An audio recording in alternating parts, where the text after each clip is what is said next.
right, I had to buy this. This is a 1950s era payphone, and because I'm a hoarder of old junk, this came up for sale at a reasonable price, and I had to take a look at it.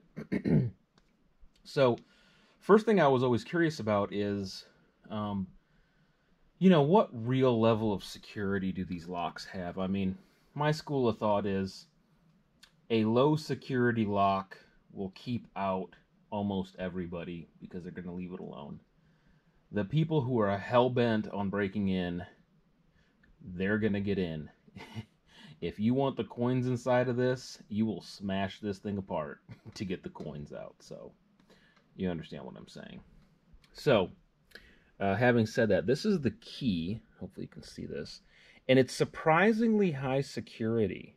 So if you notice, it's got serrations up top that are kind of square, and it has kind of curved serrations on the bottom. And it goes in like so. And the key has to really be in there. I mean, it's really a tight fit. And then that opens up to reveal this door. And then this is your change drawer, whatever you want to call it. And then here comes the fun part. I've always been curious to see what's inside one of these. Again, this is probably like late 50s. You can tell by this lovely color. It's actually one of the reasons I bought this one, because it was such an ugly color. I don't normally see them this ugly. So here's the top one. Now this is a completely different key. It looks similar, but it's actually a totally different key. And it goes in kind of upside down. And to open it, you got to turn it all the way. And this thing's got to be kind of like, I don't know, you kind of have to nudge it. I don't know if I can do it with one hand or not, because it won't. 1/4 turn is not enough. Alright, let's see. Why is that not working? I just had this open.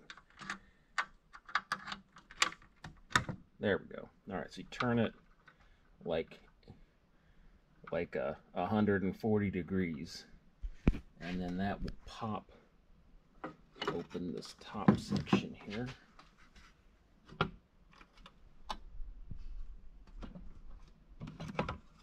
And it's got kind of a little pin on the top part in there. See that little pin that it sits up in there? And there you go. That's the insides of a vintage payphone.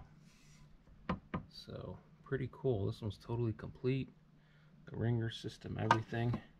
I'm kind of shocked at this. I don't know if this has been like upgraded at all at any point, because it has this connection here. And I mean, I know they've made these forever. Maybe they had these in the 50s. I don't know. It seems kind of a little bit new school for me, but I'm not an expert. It looks like it has a sticker here that I believe it says 10/78. So maybe this was last serviced or last kind of brought up to standard in 1978.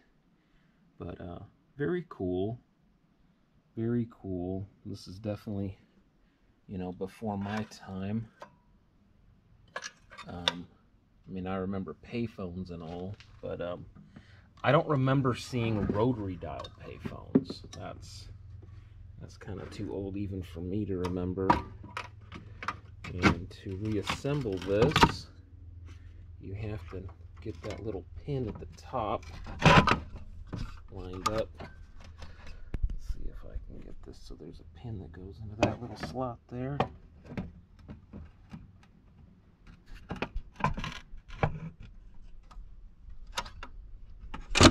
There we go. And then it has to kind of go down, and then there we go. And then now it's latched.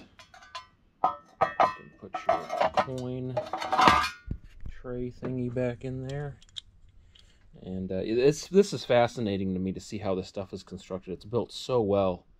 I can't tell if that's brazed or welded or what, but I mean, There's some serious work went into these things. Like, anyone who understands manufacturing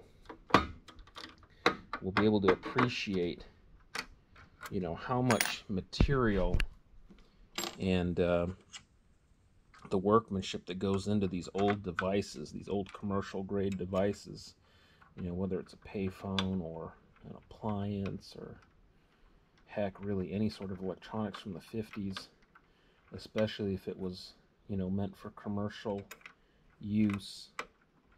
They seem to have a bit of a heavier duty design to them. I guess the thing that surprises me about this payphone is that I don't think a payphone, even on its best day, really contains all that much money. Whereas I have an old vending machine from the 60s, an old cigarette vending machine, and it's like an incredibly low security type device. But then again, those were kept indoors and not outdoors for the public. And I tell you, for the young people out there, let me tell you, you wouldn't believe how smooth. I mean, this is probably close to 60 or 70 years old, and it's just amazing. You know, these are all just, they were all made by people, not made by CNC machines, and they're just, man, the smoothness. There's just something to it. There's just something to it. It's kind of like riding a motorcycle. You're just so in tune with what this device is doing. It's we've lost something along the way. With everything being a touchscreen, we've lost this tactile, whatever the word is, kind of engagement with mechanical things, and we've I don't know, can't be substituted. Anyway, I thought this was interesting. I've never seen the inside of one of these. Add it to my horde of other useless garbage that nobody will ever buy. Anyway, hope you enjoyed.